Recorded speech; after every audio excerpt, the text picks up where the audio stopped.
Welcome back to our next lesson in the fraction revision topic. So today we are going to learn how to find a basic fraction of a quantity and how to find any fraction of a quantity. And we will have been successful in today's lesson if we can find any fraction of a quantity. Okay, so to find a fraction of a quantity, we must divide the amount by the denominator of the fraction, then multiply by the numerator. And you might have heard this rule as divide by the bottom times by the top. So we take the amount, divide by the bottom of the fraction and times by the top. And I'm sure this isn't new to any of us. Okay, so let's go through some examples where we've got a numerator of 1. Now, when the numerator is 1, we don't actually need to multiply by the top because multiplying by 1 won't change the value, okay? So when the numerator is 1, we can simply divide by the bottom. So let's go through these. So a half of 320. So we take the amount of 320. We divide by the number that's on the bottom of the fraction and we times by the top. But like I said, we can do this all in the one step because timesing by 1 won't change the value. Now, if you cannot do this without a calculator, you're going to use a step sum. So what we're asking here is how many times does 2 go into 320, okay? 2 goes into 3 once with a remainder of 1, 2 goes into 12 6 times and 2 goes into 0, 0. So our final answer is £160, okay? I do need this line of working, okay? This line of working is very important. It shows whoever's looking at your work that you understand the process of getting to the answer. So please do not just skip straight to the answer. Okay, the next question then, 1/3 of 150 kilograms. So I'm going to take 150 and I'm going to divide by the bottom of the fraction, which is 3, and then I'm going to multiply by the top. 3 into 150 kilograms. Again, if you don't know this without a calculator, try using a step sum. But we know that 15's in the 3 times table. 3 goes into 15 5 times, so it's going to go into 150 50 times. Remembering to put my units on the end. Okay, because this is revision, I'm not going to put any work on Teams for this. All I would ask you to do is pause the video here and try the 9 questions that are here when you've got a numerator of 1. Okay, so just pause the video and I will put the answers to this in with the answers tomorrow. Okay, in example 2, we're going to look at what happens when you do have a different number than 1 on the top of the fraction. Okay. So the same working applies. We take the amount, £2.50. We divide by the bottom of the fraction, which is 5, and we multiply by the top, which is 2. Now this time we can't just jump straight to the answer. We're going to have to divide by 5 first, then times by 2. Now dividing a decimal by 5, again we're going to use a step sum.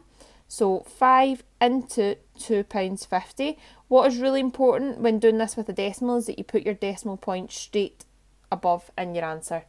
5 does not go into 2, so we put a 0 down and we carry the 2. 5 goes into 25 5 times and 5 goes into 0 0 times. So we've now got 50 pence and we've still got to multiply by 2. We haven't done that yet. And we know that 2 times 50 pence is going to give us £1. Okay? And the next one, 5/8 of 2.4 metres. So I take my amount, 2.4 metres, divide by the bottom and times by the top. Again, if we're not sure, 2.4 divided by 8, we just do it in a step sum, making sure that my decimal point goes into my answer directly above.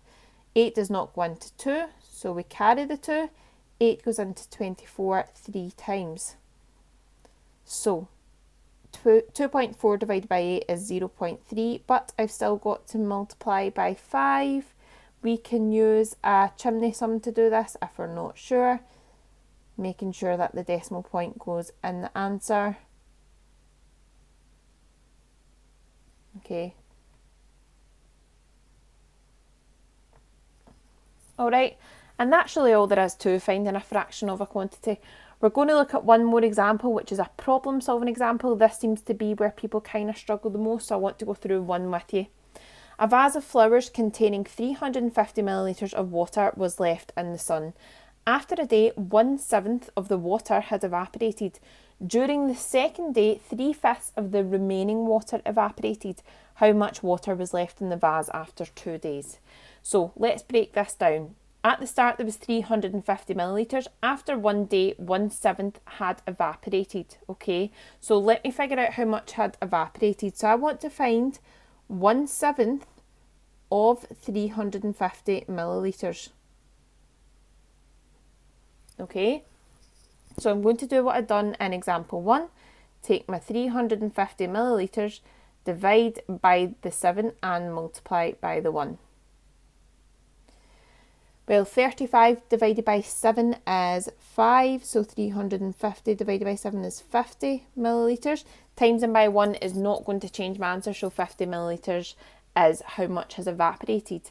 Now, at the end of the question, asked how much was left in the vase, not how much had evaporated. So we need to subtract this 50 ml away from the original amount because it evaporated, okay?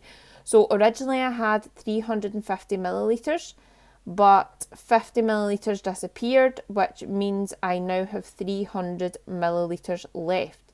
So after 1 day, what is left in the vase is 300 millilitres, okay? During the second day, 3/5 of the remaining water evaporated. So what is remaining is 300 mils and 3/5 of that evaporated. So let me now find 3/5 of 300. So I take the 300, I divide by the bottom and I times by the top.